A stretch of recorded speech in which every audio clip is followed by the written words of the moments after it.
Tablets 7 through 9. The hymn. Enkidu has a dream. Not like a Martin Luther King, like an actual dream. More like a vision, though. Enkidu wakes up and goes to tell Gilgamesh about his dream, because it's pretty scary. My friend, he says, why were the great gods in council?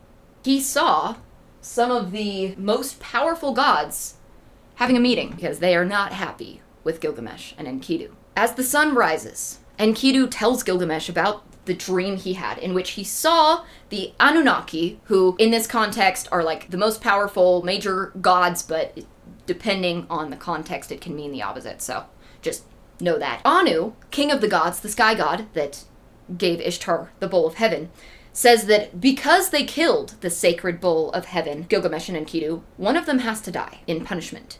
Enlil, god of the air, who placed Humbaba in the forest to begin with, says that Enkidu should die, and not Gilgamesh. Shamash, the god whom Gilgamesh has been, worshipping, defends them. He went with them on their journey. He gave Gilgamesh all those prophetic dreams. He sent the winds against Humbaba while they were fighting him as well. Shamash defends them, saying they shouldn't be punished when they only did what they did at, a divine command, which I thought it was just Gilgamesh doing it for kicks and giggles, so who knows what Shamash is talking about. Enlil fires back by reminding Shamash that he traveled with them and helped them all the way to the Forest of Cedar. You sure do like hanging out with mortals. Maybe you're not as divine as we thought. They declare that Enkidu must die in punishment for killing the Bull of Heaven.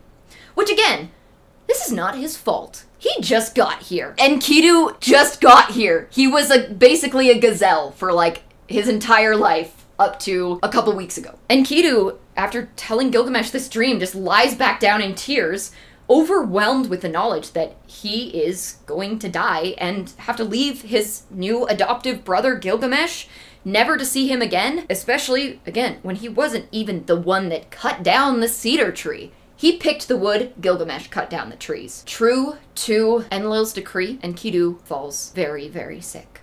Delirious with illness, he starts talking to the door as if it were a person, although he does seem to know that, it's a door and it can't understand him because, the first thing he says is, door of the woodland, you are dumb and can't understand me. But he talks to the door anyway and tells it that he walked 20 leagues to find the very best wood to build this door, and now it has this glorious place in the city of Uruk. But if he had known that the door would repay him like this, he would have just chopped it up in the first place, and he wishes that he had done that now. He's pretty upset. And also, like I said, delirious with illness. For the record, I tried to do a differential diagnosis on what they say about Enkidu in the text. Well, like I said, in ancient Mesopotamia, their medical records, the ones that we still have, are not super great. So, unfortunately, I did not actually get a solid diagnosis on him, so I'm sorry for that. I was like, I'm gonna play Dr. House, I'm gonna do the differential diagnosis on a whiteboard. I was not able to diagnose. I am not Dr. House, if you didn't notice. We're a little different. Aren't I too young to have binged House?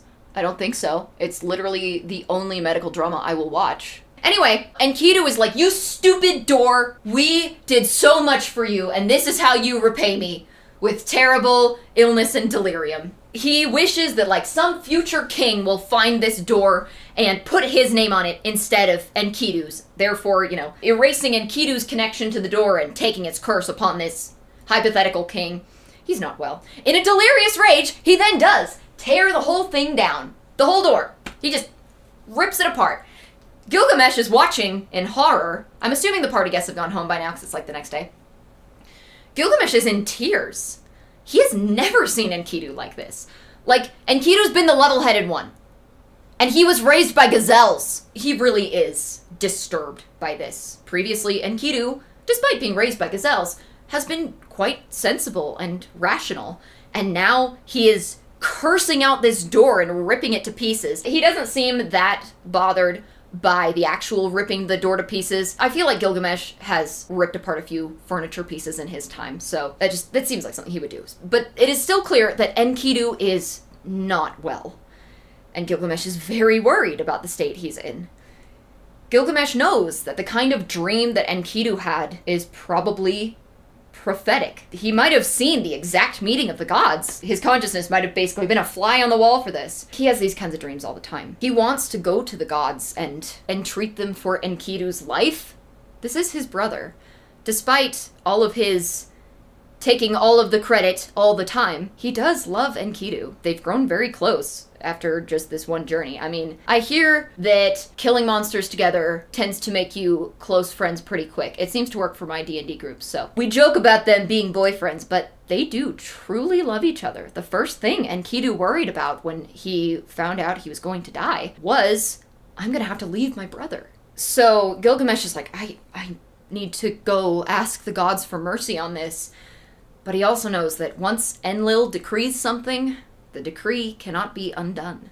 Something kind of similar to what God told Adam and Eve when they were like, can we go back to the garden? And God was like, nope, I already kicked you out. Deep down, Gilgamesh knows that Enkidu is doomed. Enlil has decreed it. The decree cannot be undecreed. He says sometimes people are just fated to die before their time. He knows this. He's been in battle, but I don't think he's ever cared about anyone as much as he cares about Enkidu. Aside from himself. Because Gilgamesh's favorite person is Gilgamesh. And the next morning, at dawn, Enkidu appeals to Shamash from his sickbed to let him live. Shamash did have a part in, like, bringing the dead to the netherworld that we'll talk about in a bit. And also, they've been, like, worshipping Shamash. So, solid bet to be like, hey, can I not die? While he's kind of praying out loud, he's just overcome with frustration and anger. You know, stages of grief. I get it, though. I would also be really mad if this happened to me. He curses the hunter who found him in the wilderness in the first place so that he could be civilized, and he wishes him decreased profits from his trade and that the god he worships will leave him. It doesn't sound that scary here, but like that's a pretty strong curse in ancient Mesopotamia, I think. And satisfied with this tirade, he then moves on to cursing Shamhat, who civilized him in the first place. He wishes upon her that she will never be able to build a household or a family or have children of her own, and also that her fine clothes will be ruined and that she will have no more beautiful things.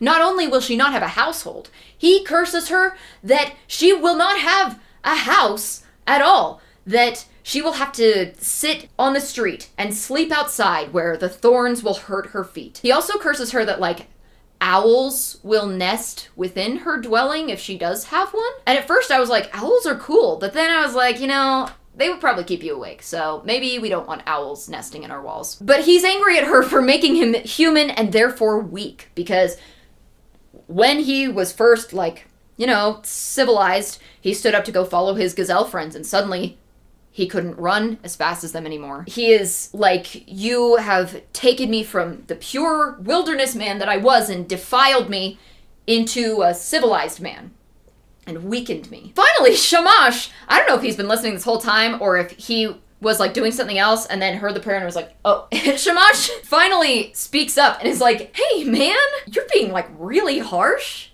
to someone who was nothing but nice to you. And she was. Shamhat isn't really mentioned again in the text, but she was very nice when she was around. I like her. She's one of my favorite characters. Shamash is like, why are you cursing her? She was nice to you. She took care of you. She brought you to the city. And Shamash then assures Enkidu that when he dies, he will be laid in a place of high honor. That the rulers of the netherworld, the underworld, the afterlife, that the rulers of the underworld will kiss his feet. From what I know about, like, the realm of the dead gods, they don't seem like the type. But who am I to question the sun god? He assures Enkidu that all of the people of Uruk will mourn for him, none more than Gilgamesh himself. And he prophesies that after his passing, Gilgamesh will be so devastated that he will leave the city and go wander in the wilderness dressed in like lion skins, and that he will wander so long and neglect his own self-care that his body hair will become matted and ungroomed in these grief wanderings that he's prophesying. And the knowledge that he will be laid to rest with fanfare and all of these honors does seem to comfort Enkidu. He is even happy that, like, he will be mourned for.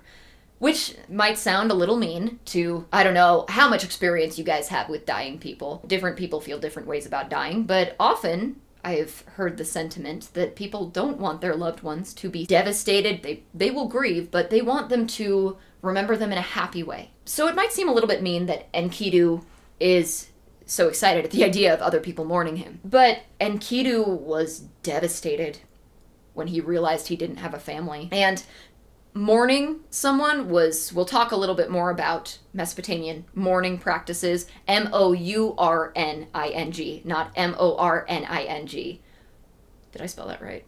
Letters are hard. I can see it in my head, but mourning, like to mourn the dead. It was an important part of Mesopotamian death practices, but also Enkidu's deepest desire since he joined human civilization has just been to be loved. It really broke his heart when he was like, I have no family. I have no mother. Like Gilgamesh, I have no brother. Well, now he does. I think the knowledge that he will be honored and that after he is gone, people will be sad for him is an indication to him that in his short time among humans, he is loved. And I think that has been his deepest desire since the beginning. It also, we talked about, like, love makes us human, and that's why being intimate with Shamhat turned him human. It's kind of a parallel there, that through love, he becomes human and enters the world of humans, and with love, he exits the same way. I don't know.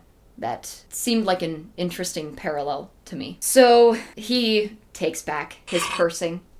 It is. Cuneiform's super cool. So with this reassurance, he is comforted and takes back his cursing of Shamhat, instead wishing her love from nobles and riches, and that she will have 7 children and marry a man with an established home and established wealth. Just takes back all of his cursing that she will die on the street. Only for Shamhat, though. Nothing for the hunter dude. He can just go soak his head, I guess. He does not mention him again. And then the sickness starts to overtake him. As it does, he has another dream, more of a nightmare, another prophetic dream. This one, in this dream, he is standing between the thundering heavens and the echoing earth. And before him is a very frightening looking man with a grim expression. Quote, his hands were a lion's paws, his claws an eagle's talons. He seized me by the hair, he overpowered me. Which means this dude is clearly a force to be reckoned with, because Enkidu is a magnificent warrior. Actually, that's like, he was just seething for like 5,000 years until he found his way to Italy. Sorry. In the dream, this guy attacks him and they fight, but Enkidu can't seem to land a blow on him, and the man, quote, crushed me like a mighty wild bull. Enkidu, in the dream, cries out for Gilgamesh to help him, but Gilgamesh is afraid and just leaves him. The man then hits Enkidu again, which turns him into a dove, and when he's a dove, the man binds his wings and leads him captive to the netherworld, quote, to the house which none who enters ever leaves, on the path that allows no journey back, to the house whose residents are deprived of light, where soil is their sustenance and clay their food, where they are clad like birds in coats of feathers, and see no light, but dwell in darkness. He enters the house of dust, as he says, which is full of a deathly quiet. Inside, he sees rulers of the past serving at the dinner tables of the gods, all kinds of priests, from high priests to apprentices. They had a lot of kinds of priests. Those were the names I had to look up. When you hit someone, well, the dude is presumably like some kind of supernatural being. He sees all these kings and priests, and the queen of the netherworld herself, Ereshkigal. We talked about her a little bit when we talked about the poem The Descent of Inanna, or Ishtar. Inanna and Ishtar, just different, like, Sumerian and Akkadian names. Ereshkigal is Ishtar's sister. They are not friends, but she is in charge of the underworld. In the dream, Ereshkigal looks up and is like, who brought this guy here? And that's it. All of the things he saw make this unmistakably a vision of the Mesopotamian afterlife, the netherworld. The underworld, netherworld. A lot of the, like, scholarly texts seem to like the term netherworld. I don't know. Might just be a translation thing. One of the texts calls this dream that he has, like, a vision of hell. But technically, while the Mesopotamian afterlife was honestly a huge bummer, they didn't really have, like, a heaven or hell. but it was a bummer. They believed in this, like, endless gray wasteland. He described that they don't have any light. It's just kind of empty and, well, dead. Except for one spot, according to, like, a whole other poem from, like, actually probably a few thousand years after this one, but that one particular text does mention a table of gold and silver that is laden with honey, and it is the place where the souls of stillborn children play together in the afterlife. I just thought that was really sweet and wanted to tell you guys about it, because the one place of light or cheer in this netherworld is for the children who never got a chance to live. That would, I imagine, be a comforting thought to parents who lost their babies at birth, to know that they are in the happiest place in the afterlife, playing with other children and eating honey instead of clay and dust like everybody else. Yeah, eating clay and dust, and they were dressed in feathers, like they mentioned. Everybody had feathers on like birds, which, like, unless they were tickly and annoying, that kind of sounds cool. I kind of want to wear an outfit made of feathers. That sounds cool. Also, their water is brackish, according to that same text about the table. Or in some descriptions from the Old Babylonian period, they don't eat anything at all, but food for the dead was important. We'll talk about that as well. I think it's interesting because, like, everybody goes to the same place. Good or bad, everybody goes to this netherworld called Irkala or Cornugia. They have a lot of names, and Sumerian's like a language isolate. We don't even know where it came from, so I'm just doing my best to pronounce these. Everybody passed through these 7 gates. They also discuss those in the Descent of Inanna to the House of Dust, as Enkidu mentioned. And this whole place, like we said, is ruled by Ereshkigal, the Queen of the Dead, and later some other dudes do show up to, like, help her, and they mention her too. But she's in charge, and her job is to maintain order in the land of the dead and make sure no living person entered and no dead people left. I don't think she was very good at that job, because apparently souls escaped somewhat regularly. We will talk about Mesopotamian ghost beliefs as well. I kind of don't blame her, though, for being a little distracted. It sounds like a bummer of a job. She did sometimes, like, give spirits permission to leave the land of the dead if they had a good reason, like haunting someone who was not properly honoring them from the land of the living. And that was the bringing food to them thing. Living people did still take care of their dead. It was this ritual called kispum, which literally translates to care of the dead. This was traditionally a duty borne by, like, the oldest son and passed on to his oldest son when he died, but it could take a few people. Basically, what people would do is they would take food and drink and bring it to the graves of the deceased, which I don't know if they had, like, a special spot around the house for it, because actually a lot of people were just straight up buried under the family home. But it was really important because ghosts could cause problems if you didn't properly honor them. So they would bring food and drink and stuff to their deceased ancestors, or just the deceased family members, in order to hopefully brighten up their time in the underworld. Therefore was this idea that, like, the more children you had, the more people would be around to honor you for as long as possible after you pass away. Can't drink water. Yeah, so otherwise they have to drink the brackish brackish underworld water and eat dust and clay. It's a bad time,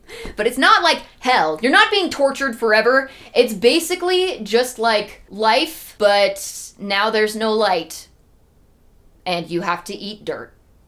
I would take that over, like, eternal torture, though, so. Dia de los Muertos. Yeah, a little bit. I didn't make that connection. Dirt is high in minerals. They don't even need, they're dead. What are you gonna do? Starve? Get malnourished when you're dead? The remainder of his vision of the House of Dust, like 30 or so lines, has been lost. When we come back to the text, he is commending himself to Gilgamesh. He's asking Gilgamesh, like, don't forget me.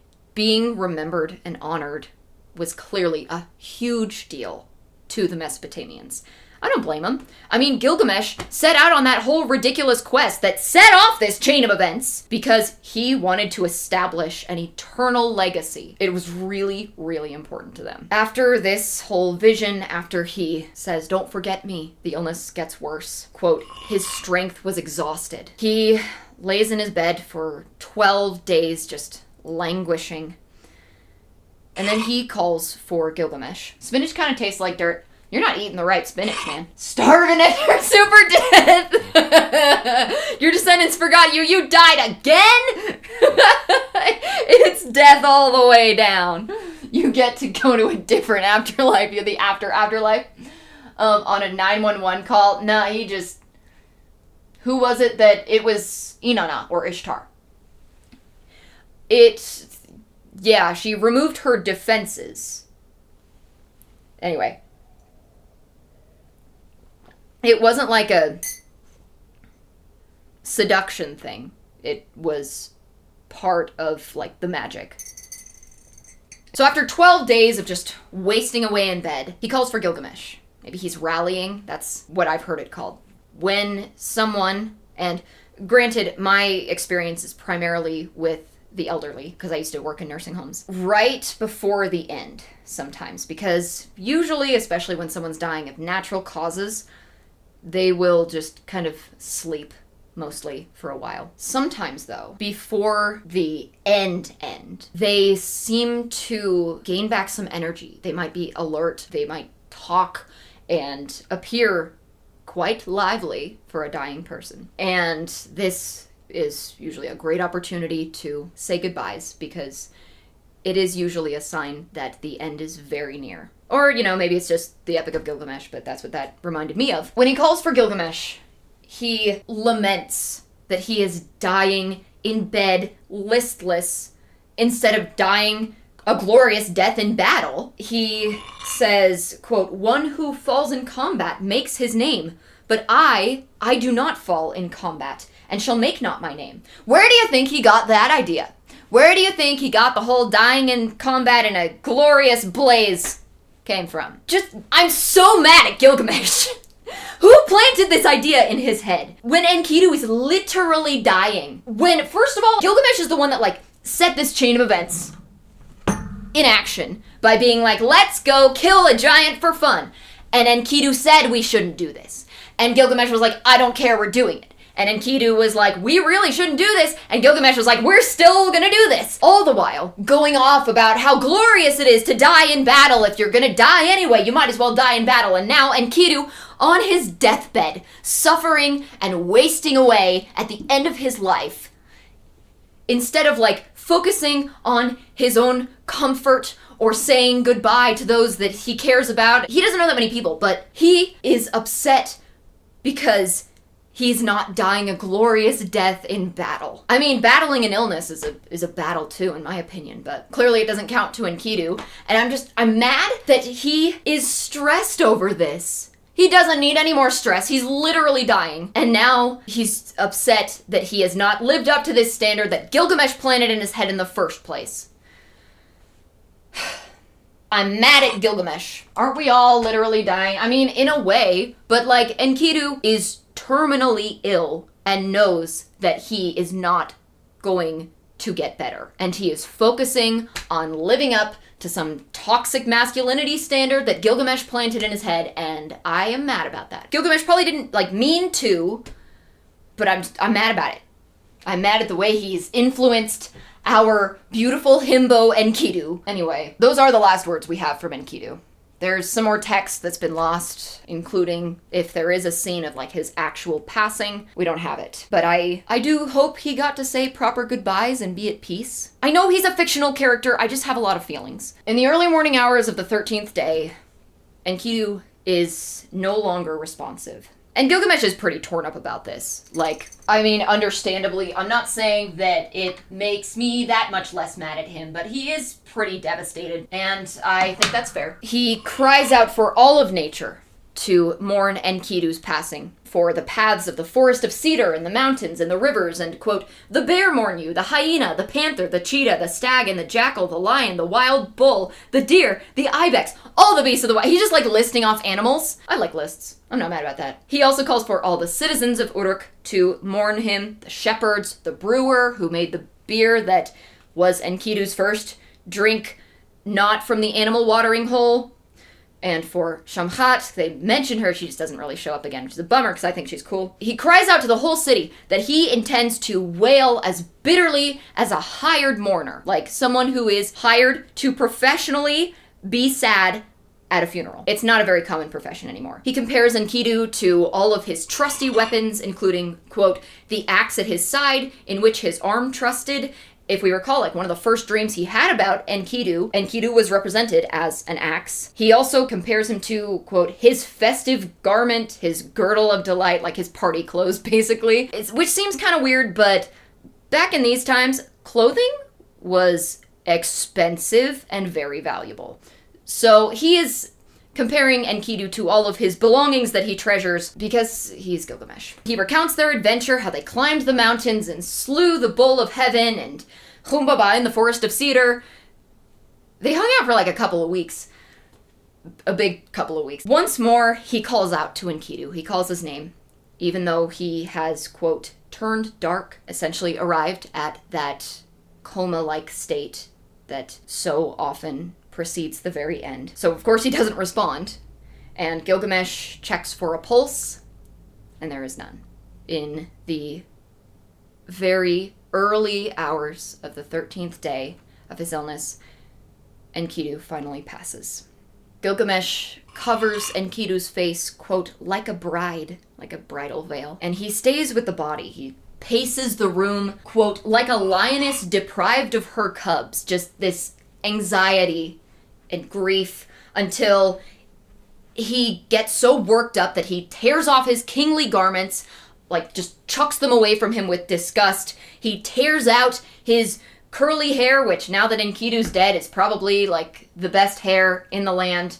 I mean, I guess Enkidu probably still has his hair. He just passed. He's probably not like decomposing yet. Can you still have the best hair if you're dead? Not that anyone was counting, they just talked a lot about Enkidu's hair. Anyway, when dawn finally breaks, after he's been pacing in anguish, he calls out to the city's craftsmen with orders to create a statue of Enkidu with skin of gold and chest and or eyebrows, depending on the translation, of lapis lazuli, arms of ivory, and even more like precious metals and stones that their descriptions just seem to be lost to history. Gilgamesh ransacks the royal treasury to get these materials with which to make the statue.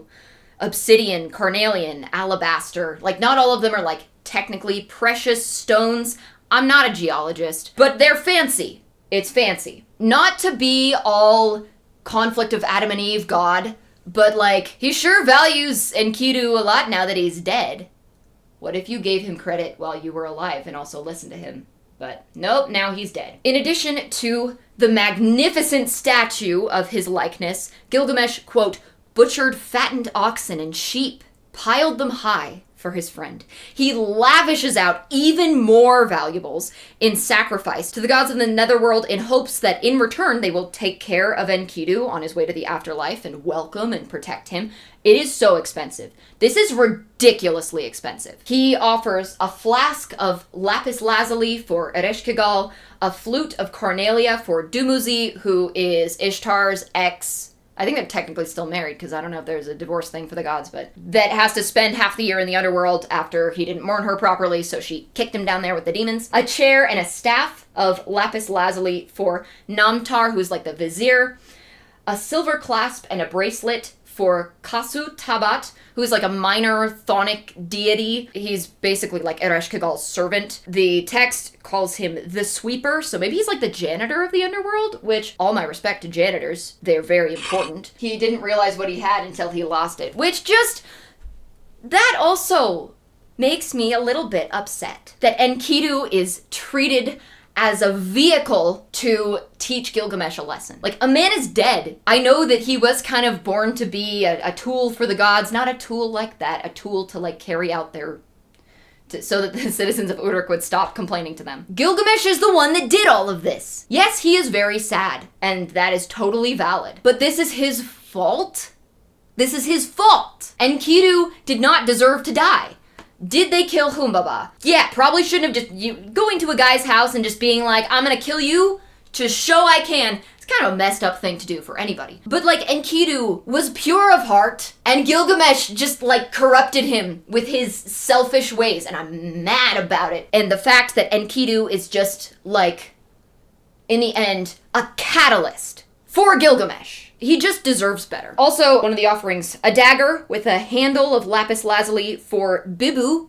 I love that name. I do love that name. Who is like the butcher of the netherworld. I don't know if that means he slices people up, or more likely he helps prepare food for the gods, because like all the gods have a house down there and stuff. And those are just the ones that I could read. There is a whole list, pages of stuff that Gilgamesh offers the netherworld gods, which, you know, I've heard the sentiment, what people feel they couldn't or didn't give someone in life, they often try to give them in death with like a lavish funeral. But in this case, it actually will help Enkidu. Not that I'm saying that a lavish funeral or whatever won't help the deceased, or afterlife beliefs, and everyone has their own thing.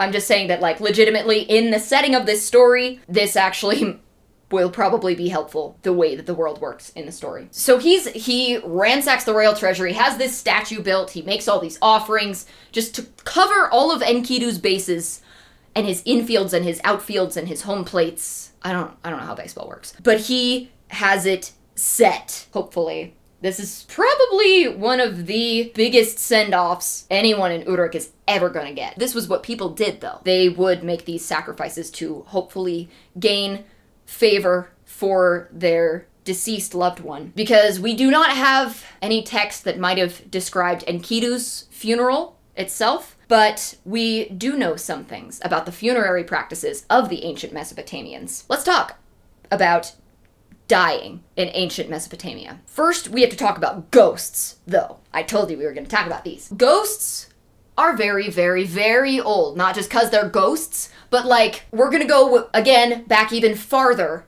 We're going to go back even further than ancient Mesopotamia. I went down the rabbit hole about this. Irving Finkel, who is my current favorite Assyriologist, he has some like lectures on YouTube. He is a pretty prominent Assyriologist. He is just a wonderful teacher. He has like genuine passion when he talks about this stuff. He's so funny. Highly recommend all of his work. I haven't even seen it, but honestly, I trust him with my life. Anyway, he says that the idea of a soul or like some supernatural or divine peace that humans have that lives on after the body dies predates Mesopotamia by like 50,000 years. 50,000 BCE was the idea of ghosts and spirits and stuff was probably around by then. Because I like to always provide context when we get back into the really ancient prehistory. 50,000 BCE, we find evidence of the very first sewing needles. It wasn't even a human sewing needle. It probably belonged to some Denisovan person somewhere that is long gone. So ghosts are deeply embedded in the folklore of humanity itself. And in ancient Mesopotamia, ghosts were pretty much just a part of life. Like, no one even questioned their existence. It was kind of like their relationship with the gods. The Sumerian word for ghost was gidim, and in Akkadian it was etumum. Etumu or etumum. It's an old language. And the idea of like ghosts appearing and causing trouble or having unfinished business, pretty much at least as old as these civilizations. They were less of like a horror movie figure and more of a household pest. And they could cause problems, especially since family members who passed were often buried under the house, like I said. So you might just like walk into the kitchen and be like, "Oh, Grandma, what do you want now?" Other wandering ghosts might be like people who died in battle or drowned at sea and didn't receive a proper burial, and so they had all these rituals to deal with death, and they believed it like helped separate the soul from the body. But if a ghost showed up, they could cause problems in your house, they could just haunt you, they could also enter your body through your ear and like bring you bad luck or sickness, even kill you. They took ghosts very seriously. Yes, exactly. Like you're eating Thanksgiving dinner and your grandma's back like, "Hey, your grandfather took my share of the libations. Bring some more." They could get into you and make you sick. They did have defenses, though. That's another thing that Dr. Finkel talked about. He even like recites some of the spells that they would use in hopes of protecting people or households from ghosts. They also had spells that they could use to, like, summon a ghost to ask it questions. Like a Ouija board. Ancient Mesopotamian Ouija boards. I think that one's cool. They didn't have Google. Ask a ghost! Who are you gonna call? Probably a priest. They had this, and they had like little charms and stuff. There's so much culture around their funerary practices. So we also talked about how the Mesopotamian netherworld is just, it's not really a party. Clay and dust and such, and the living people taking care of the dead from the other side. But when you were dead, you did not only have to rely on the goodwill of your descendants. You could take it with you. While everyone did go to the same place, you could maintain the social status you had in life. If you were powerful in life, you might still be powerful in death. The afterlife still has a social class system, apparently. Who you gonna call? Not Gilgamesh, because he is in his feelings. So you could maintain your status in death. Not only, like, could you show the gods all of the bling you were buried with to prove that you were rich and powerful, like, people traditionally, in addition to, like, just the funeral, they would do showings of all of the stuff they were burying the person with to be like, hey, gods, you see how rich they are? Just establishing that. So they would, like, have showings of all their cool stuff that they were bringing. People also, like Gilgamesh did, might sacrifice things at your funeral in hopes of gaining you favor with the underworld gods. It's also kind of a long walk. You will likely be guided by the goddess of healing. She seems pretty nice. She was apparently a favorite. From what I've read about her, she's a cool lady. But you still have to go on the whole journey on the way to the netherworld, so you can stock up on supplies. I imagine you don't have to, because it's not like you're gonna die again, but you might as well be comfortable, right? Like, if you're on your way out, might as well have a nice trip. So when we saw Gilgamesh, like, preparing all those fancy meats for the funeral, probably so Enkidu can literally eat like a king on his way to the afterlife. Now, in ancient Mesopotamia, if someone was expected to die, they ideally, I think most people ideally want to die comfortably in bed, surrounded by family and friends. Like, this was not different to them. Sometimes people, if possible, would be placed in like a special funerary bed, and there would be a chair placed by it for their ghost to, I guess, sit in after they left the body. Once the person had passed, they would do those rituals to help the body separate from the soul. One of the first steps probably involved wiping the corpse with bread, like it was a sponge or something. This was probably a purification thing, because there is evidence that they did the same thing to sick people, not just corpses, but it was believed to purify them, I guess. Maybe. We don't know. The body would be washed, dressed in clean clothes, anointed with oil, its mouth closed, which is pretty similar to modern post-mortem care. We talked a little bit about my time in the nursing homes, and we did pretty much the same thing that the ancient Mesopotamians did, aside from the oil anointing and the bread wiping. I feel like bread wiping breaks some kind of sanitation guideline. We did the exact same stuff, like the clean clothes, we wash the body, then the clean clothes, we usually like close their mouth and eyes. The ancient Mesopotamians did the same thing, right down to traditionally arranging them like they were sleeping. Although most burials I've seen like involved they're lying on their back, the ancient Mesopotamians probably buried people curled up in the fetal position, which is like, I can't sleep on my back. So if I die, bury me in the fetal position, because that's way more accurate. In an older text from even before the Epic of Gilgamesh, called Gilgamesh, Enkidu, and the Netherworld, because apparently Enkidu dies in like every iteration of this story, they talk about the funerary rites, and Gilgamesh is like, hey, make sure that you don't do this stuff right so you can come back. They'll think you're just a mourner and not an actual dead soul, so they'll let you out of the netherworld. Then the mourning. We talked about the mourning. M-O-U-R-N-I-N-G,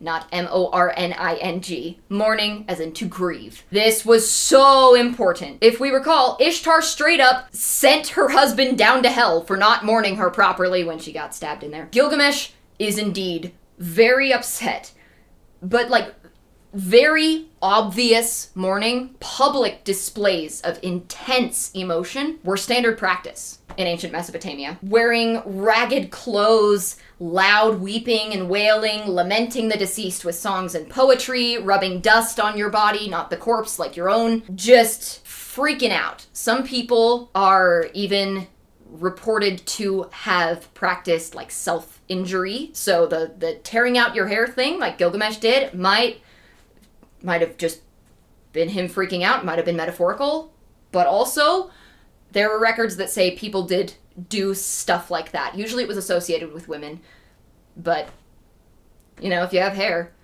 don't pull it out. That's gonna hurt. Don't do that. And I think Ishtar / Inanna, or possibly one of her, devotees, does something similar in the Descent of Inanna. People would do this. I'm not saying these are things that we should bring back all of them. Anyway, off that topic, there were the professional mourners. Like I said, people who were hired to scream cry at funerals to, I don't know if they built up some kind of karma for how many people mourn them, or just to make the person look more important. Another gift you can give the deceased at the funeral, I guess. I don't know, I think that would be quite a profession. Because nowadays, if you just start scream crying at Target, you are a public disturbance. Basically, through attire and actions, those in mourning visibly separated themselves from society. They would wear different clothes, they would behave very publicly and obviously in a different manner to show that they were in mourning. And Gilgamesh, just as Shamash prophesied, is taking that to the next level by literally separating himself from society. And the city he's supposed to be ruling by wandering in the wilderness. He is wandering, he is weeping, consumed with grief, and now I'm not judging him for this. I mean, yeah, there is a city I think he's supposed to be ruling, but it was fine while they were off fighting Humbaba, so he's freaking out. This is not just grief about Enkidu. He does have a goal in his wanderings. He is looking for Utanapishtim, which, if we recall, is the ancient Mesopotamian Noah figure, who the gods were annoyed with mortals and were like, let's just kill them all with a worldwide flood. Utanapishtim was buddies with one of the gods who was like, hey, man, they're gonna wipe out all the humans. Here's some boat blueprints. Bring some craftsmen. Bring your wife and some animals and stuff. And Utanapishtim was then granted immortality for his hard work. So Gilgamesh is looking for him in order to ask him for the secret of immortality. The loss of Enkidu has clearly affected him more than just in grief and missing him. This has forced Gilgamesh to truly face the prospect of death. Everyone knows those who are born must die. This is just the way it is. And I think everyone knows that on some level. But Gilgamesh has probably felt pretty invincible up until now. He's won every battle he's ever undertaken, often by quite a margin. And so some say that this is the first time he's really confronted death and he just can't cope. Personally, I can't help but wonder if he has always had this latent fear of death. He talked a lot about how if you die in battle, you still live on in the stories they will tell about your victories, and that will be your legacy and a form of immortality. It's a theme that we actually see quite a lot. So whether this is the very first time he's even contemplated it, or whether he's just kind of pushed all this fear down until now, he has spent the last 12 days watching his best friend and the only person on Earth who can rival him in strength waste away and die. And if death can take Enkidu, it can take Gilgamesh. So he really, really doesn't like that. So that's why he's seeking the secret of immortality, and he is just tormented. He is wandering, like Shamash said. His body hair grows matted, which that's a lot of body hair that you have for it to get matted like that. If you leave your hair super tangled for a long time, it can get to a point where it's just about impossible to untangle. When people get this kinds of a mat in your hair, sometimes they just have to cut it off because they can't untangle it because it's just gotten that bad. So how much body hair I'm not judging him. Some people have a lot of body hair. Nothing wrong with that. But like, bro, we gotta still practice a little bit of self-care. I don't care if you don't want to remove your body hair, but if it is literally getting matted like that, there's probably some serious problems going on. I think Gilgamesh is experiencing depression for the first time. Consolation, stop it. He's about to try and find some immortality, you know? That always ends super well when powerful people are like, I'm never going to die. There was that one Chinese emperor who drank mercury, thinking it was the elixir of immortality, and then died because it was mercury. This is kind of something that I think we still see in very powerful people today.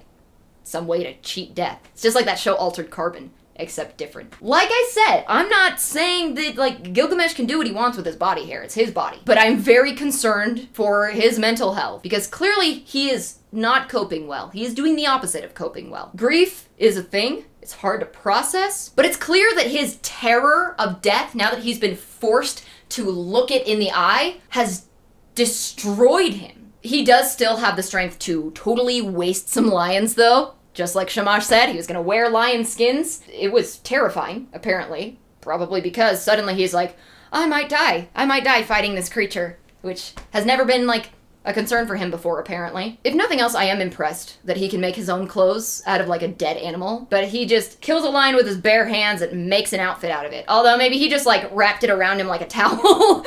I don't know. He's wandering and crying, tormented by his own fear of death, and finally Shamash decides to intervene. His devotees are having a bad time in terms of their mental health. So he bends down to speak to Gilgamesh, and he's like, hey, buddy, where are you going? The life that you seek, you never will find. Is he speaking of a life free from grief and thanatophobia? Of the lost life of Enkidu? Maybe both. Basically, Shamash is like, hey man, something seems to be wrong and I'm very concerned. Gilgamesh basically tells him, after Shamash is like, you need to chill out, Gilgamesh is like, I'll rest when I'm dead. I'll have plenty of time to sleep in the netherworld. This is a line that kind of got me. How much light is there left? He asks Shamash. Like, how long do I have left to look at the light of day before I am condemned for eternity to a place where there is no light? Shamash doesn't seem to have any answers, although that whole scene is from, like, an old Babylonian tablet. When the actual tablet 9 resumes, he wanders as far as, quote, Mashu's Twin Mountains. This set of big old mountains, which apparently guard the rising sun each morning, and their peaks hold up heaven itself, and their bases reach all the way down to the netherworld. Guarding its gate, as well as the sun when it's rising and setting, are a pair of terrifying scorpion men. They're scorpion men. That's what or scorpion beings, according to one of the other texts. Quote, whose terror was dread, whose glance was death, whose radiance was fearful. Kind of the same sentiment that they talked about Humbaba with, although like slightly less violent. Gilgamesh does not just kill them to prove he can, so maybe that's progress, but I don't know if he has the will to do that right now. They have this fear aura, and he is at first filled with dread, and he hides his face in fear, but then he gathers himself and gets up the courage to approach them. And as he does, one of them says to the other, like, hey, that dude has the body of a god. I mean, he literally is 2/3 God, as Scorpion Man number 2 says. He's like, he's 2/3 God and 1/3 human, yeah. I don't know if he has already heard of Gilgamesh, or if he can just eyeball the math like that, if that's like his Scorpion Man superpower is being able to like tell the what percentage of species someone is. Scorpion Man 1 calls out like, hey, how did you get here? The path to this place is extremely difficult and dangerous. You must have had a heck of a journey, like, tell us about it. It's probably boring, just standing there guarding the mountain. And Gilgamesh explains that he's looking for Utanapishtim to ask him for the secret of immortality. And Scorpion Man is like, man, no one's ever done that before. Like, are you sure you want to do this? No one has ever crossed through these mountains, seriously. It's a really long walk. One of the texts says that it is 12 double hours, so like 24 hours, because the ancient Sumerians, maybe not the exact hour that we have, they did give us like the 60-minute hour. They divided the day into 12 of these double hours, so about 2 hours, yeah. The other text says 12 leagues, so about 36 miles or 67 kilometers. But since we've established that the numbers in the Epic of Gilgamesh just make no sense. We're just gonna say it's both. It's a league double hour. Besides, like, if we recall, Gilgamesh and Enkidu on the way to the Forest of Cedar were going like 50 leagues a day with a lunch break. So 3 miles per hour, or a bit under 5 kilometers per hour, is like leisurely stroll speed, even with his depression going on. That's not a good way to word it. He can do it. It's no problem. So the Scorpion Man, though, doesn't really know his abilities, I guess, and it's like, what's your plan here? We don't have the part of the text where presumably Gilgamesh convinces the Scorpion Men to let him pass, but he does somehow. We do have his concluding words, a vow that no matter how much sorrow or pain he faces, in freezing cold or burning heat, no matter how exhausted he is, he will not give up. And I'll give Gilgamesh that. When he decides to do something, he does it. I couldn't help but think of like the neither snow nor rain nor heat nor gloom of night will stay Gilgamesh, no matter what. And the Scorpion Men let him by and wish him luck. And Gilgamesh descends into the mountains along the path of the sun god. It is dark. So dark that he can't see anything in front of him or behind him. And I'll just summarize the whole thing here because they do the leagues one by one. 1, 2, on and on. They stretch. It's a long way to walk in these just endless pitch black caverns. Not technically endless, but it probably seemed like it. At 9 leagues, or 9 double hours, he does feel the north wind on his face. One of the texts says it licked at his face, but that's like the only event of note, apparently, until finally, after walking for 12 leagues / double hours, the pitch darkness turns into brilliant light. It's not even sunrise, though. That hasn't even happened yet. He beat the sunrise. I guess he walked all night. Gilgamesh has arrived at another forest of the gods. And this one has these beautiful trees made of carnelian and lapis lazuli and other precious and semi-precious stones. They still grow fruit, though, like grapes and carob pods, presumably other foods. And, I mean, maybe I'm just comforted by shiny things, but this is already looking better than the Forest of Cedar. Maybe because he's not, like, in this murderous thing. He wanders through these trees, probably quite a sight, draped in lion skins and having been wandering the wilderness for at least as long as it takes for his body hair to get matted, and presumably not bathed or eaten a proper meal in that time, but he is not alone. Someone sees him, and we'll find out about them next time. That is tablets 7 through 9 of the Epic of Gilgamesh.